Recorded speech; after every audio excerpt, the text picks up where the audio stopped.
They said I had shamed the family before asking if the video was even real. Michelle stood in front of the house she grew up in, a duffel bag at her feet, and her father's voice still ringing in her ears. "You've tainted our name. You're not welcome here." She hadn't even spoken. The video was a deepfake, every second of it artificial. But truth didn't matter. Not when shame moved faster than facts. Not when silence was more convenient than confrontation. And just like that, at 18, Michelle was no longer a daughter, no longer a sister, no longer a part of anything, except the ashes of her own name. If you've ever been erased by the people meant to protect you, this story might feel all too familiar. Like, comment, and subscribe. Your voice matters more than you think.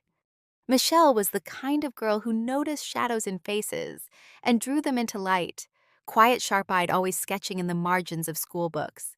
Her dream was to become an artist, or maybe a linguist, something soft, something true. But at 18, she was ambushed by a digital lie, a deepfake video that painted her as someone vile. Her face was used, her voice synthesized, her dignity shattered. And while strangers online debated her innocence, her own parents made a decision that would echo for decades. They didn't ask questions. They didn't stand up for her. They cut her off. Michelle left home with a sketch pad, a cracked phone, and $47 in cash. No destination. Just the instinct to run far enough that the whispers couldn't reach her. What she didn't know was that in running away, she'd find something deeper than family, something stronger than reputation. She would find herself. But before Michelle could become a force for change, she had to survive the years that tried to erase her entirely. Michelle's memories of childhood weren't violent. They were quiet, unspoken, the kind of silence that presses on your chest without bruising the skin. Her family didn't scream. They didn't hit. They withheld. Love was rationed like sugar in wartime. Praise came only when something could be displayed. Straight A's good, art contest mentionable, but only if the relatives were visiting.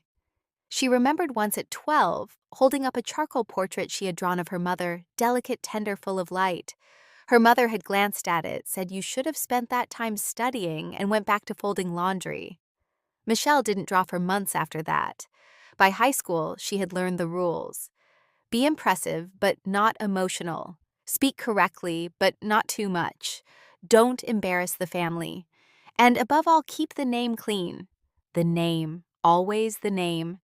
When the deepfake scandal broke, she expected shock. She expected confrontation, maybe even blame. What she didn't expect was abandonment. The video had been stitched from stolen social media footage and AI-generated imagery. It looked real, it felt real, but it wasn't. And Michelle knew that truth alone wouldn't save her, not when it had already gone viral. She showed her parents metadata, tech articles, even contacted a small nonprofit that specialized in synthetic media abuse. Their reply: "It's happening more and more. We'll help how we can." Her parents' reply: silence. Then came the whispering. Her uncle stopped calling. Her mother left church committees. Her father came home late. One night he stood in her doorway and said the words that ended it all: "You've tainted our name. We can't have you here. No hug, no conversation, just exile." Michelle took nothing but her sketch pad and a bag of clothes. She walked 3 miles to the bus station, slept sitting upright, arms around her knees. For the next 2 years, she drifted. She cleaned churches for food. She worked as a dishwasher in rural diners. She taught herself Spanish and later Arabic, just to help refugee families navigate paperwork in places where no one else would help them. She never stayed in one town long. Her name was too easy to Google, her face too recognizable from the viral scandal. She learned to introduce herself as L or M. She wore beanies, kept her head down. She never told anyone where she was from. Not because she was ashamed, but because she wasn't sure she even belonged to anywhere anymore. What cut deepest wasn't the loss of comfort. It was the erasure of meaning. Her sister Danielle had once braided her hair before school every day. Her mom used to write her notes in her lunchbox. Her dad, a high school principal, used to cheer at her debate tournaments like she was winning the Super Bowl. And then all of that gone. not because she did something wrong, but because protecting the family name mattered more than protecting her. She journaled obsessively, drew faces from memory, wrote letters she'd never send. She grieved not just for the betrayal, but for the version of her that died that day. But something began to shift around age 22.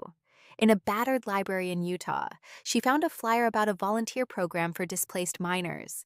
She applied. She was accepted. And for the first time in years, someone looked at her not as a problem, but as potential. From there, it was one step at a time.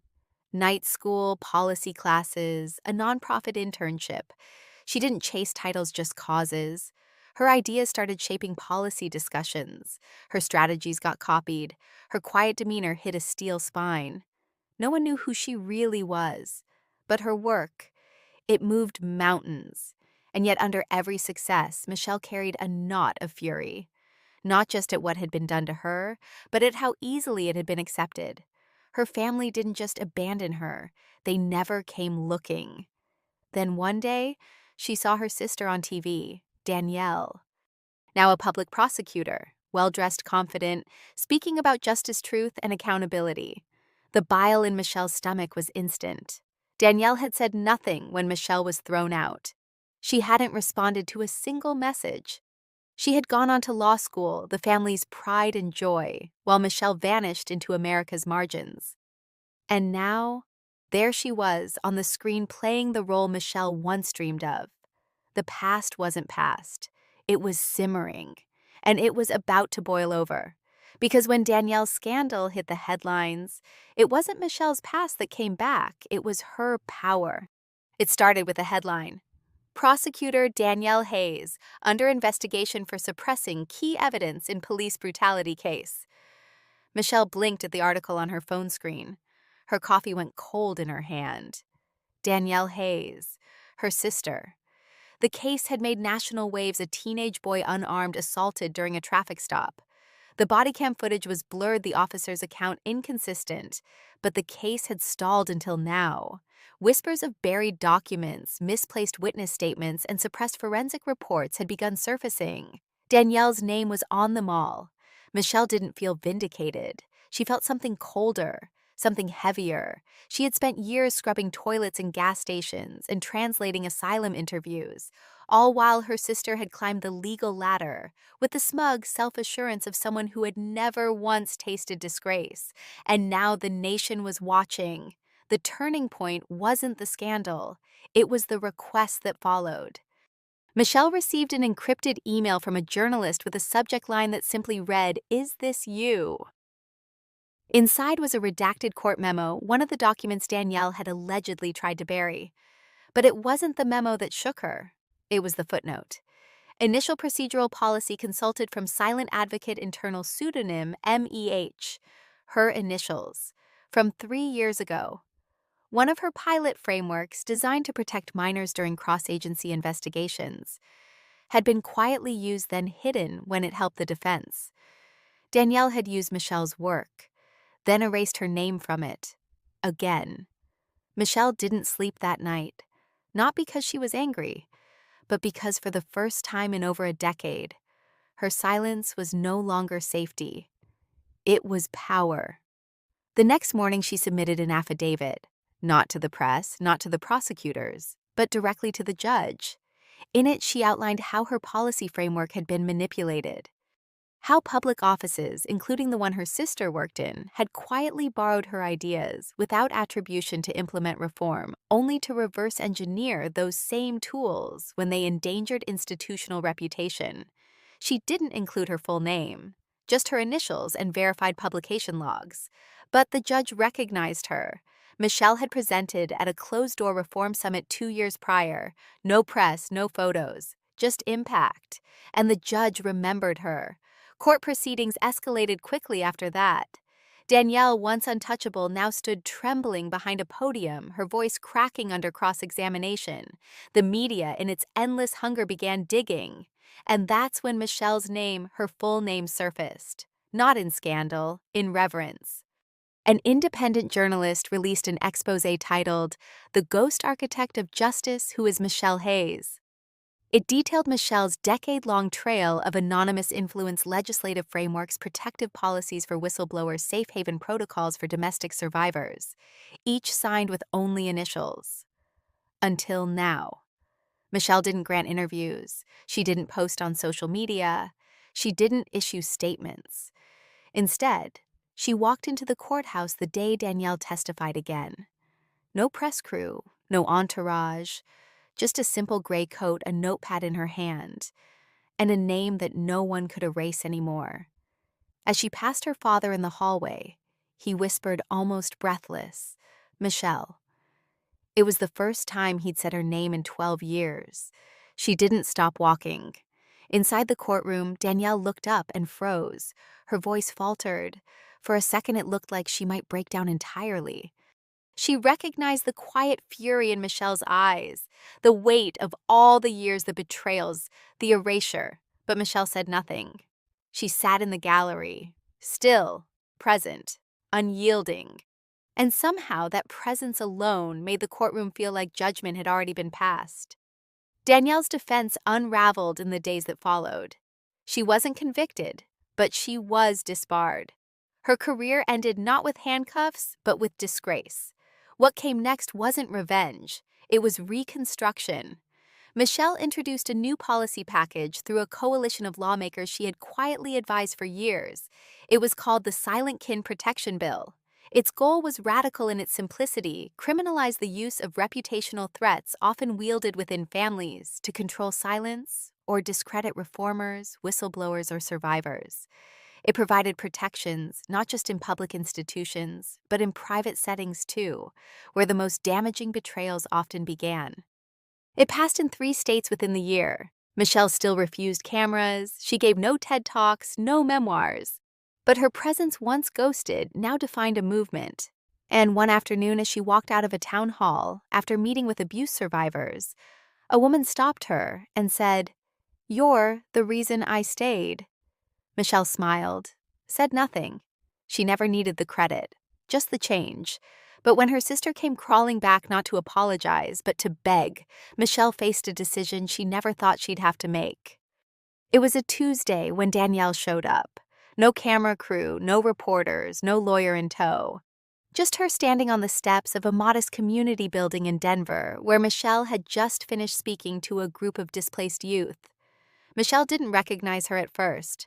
Her once polished sister now looked worn shoulders, caved face-pale makeup smeared as if she'd rushed out of a bathroom mid-breakdown. "Michelle," she called out, voice barely above a whisper. Michelle turned. Their eyes locked. 12 years of silence, of betrayal, of wounds turned into bone-deep resolve, condensed into a single moment. "I need your help," Danielle said. It wasn't an apology. It was a plea. Inside the empty hall, Michelle sat opposite her sister, arms folded, expression unreadable. Danielle trembled as she pulled a stack of documents from her purse. "They're reopening the investigation. Federal oversight this time. I might lose everything. Jail time. I just..." Michelle didn't touch the papers, didn't blink. "I didn't come to watch you fall," Michelle said slowly. "But I also didn't come to catch you." Danielle's lips quivered. "I was young. I was scared. I didn't think." "You didn't look." The calmness in Michelle's voice was more cutting than any scream. "You looked away while I was crucified for something I didn't do. You looked away when I had nowhere to sleep. When I wrote letters you never read. You didn't think. You erased me." Danielle's face crumpled. "Dad told us not to engage, that you were dangerous, that helping you would damage the family." Michelle stood. "And you listened, not just once, for years." The floodgates cracked open. I slept in churches where mice ran across my chest. I held refugee children who cried through trauma they couldn't name. I changed my identity to survive Danielle. Do you know what it feels like to scrub toilets under a name that doesn't belong to you? Because the real one was poisoned by your own family." Danielle sobbed now, hands shaking. "I was wrong. I was stupid. I thought if I kept quiet long enough it would go away. But it didn't. It metastasized. And now they're calling you the reformer and me the fraud. Michelle slammed her palm on the table, making Danielle jump. You made me the reformer, she snapped. You dad mom every time you chose silence over truth. You trained me in what power actually is. You taught me to speak without needing permission, to build without needing applause, to lead without being seen. She stepped closer, her voice trembling with emotion. But don't confuse that with forgiveness. Danielle fell silent. The air between them thickened heavy, with years of absence of memory of pain neither could fully name. Finally, Danielle asked in a broken voice, "Do you hate me?" Michelle looked away for a long time. Her silence said more than any accusation. "I don't hate you," she whispered. "I don't feel anything for you at all." That somehow hit harder. Danielle leaned forward, desperate now. Then why did you come to court that day? Why show up at all if you didn't want to see me fall or help me stand? Michelle took a breath. Because, for once, I wanted you to see me. Not the scandal. Not the erasure. Mia, she paused, voice low but firm. I wanted you to sit in that courtroom and feel the weight of who I've become without you. Danielle's face collapsed into her hands. Her voice came out muffled through her fingers. I don't know how to fix this. Michelle tilted her head. That's because you still think this is about repair. She walked toward the exit, each step steady measured. You want saving, not accountability. You want the version of me that used to need you. Danielle looked up, mascara streaking down her face. Would you still help me if I were small, if I were broken? Would you forgive me if I stayed ruined? Michelle froze. The question echoed like thunder in the empty room. She turned back, the eyes glistening, not with tears, but clarity. If I had stayed small and broken, she said softly, would you still be asking me to save you? Danielle opened her mouth, but said nothing, because the answer was obvious and ugly. Michelle walked out without another word. Outside, the sun hit her face warm and golden. The same sun that had risen over bus stations and back alleys when she had nothing. The same light that had followed her through darkness. She had thought seeing her sister fall might bring closure. It didn't. But saying no, saying it clearly without guilt, without fear, that was power. Not revenge, not rage, just the boundary that was always hers to draw. Michelle didn't just walk away from Danielle that day. She walked into the version of herself that no longer needed to be understood, pitied, or even accepted. She had become something unshakable. And as she stood at the threshold of her past and future, Michelle made a choice not of vengeance, but of identity.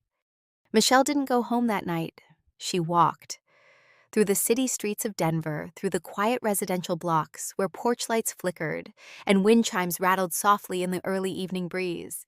It wasn't escape. It was reflection, something she'd mastered in silence across states, across years. For so long, her choices had been about survival. Now they were about identity. What did it mean to walk away from family, not in pain, but in peace? Was that freedom, or just another form of exile? She passed a bus stop, the same kind where she'd once slept, curled up with her sketchpad beneath her coat, afraid to close her eyes. Back then, she used to draw versions of herself. She hoped to become a courtroom interpreter, a policymaker, someone respected.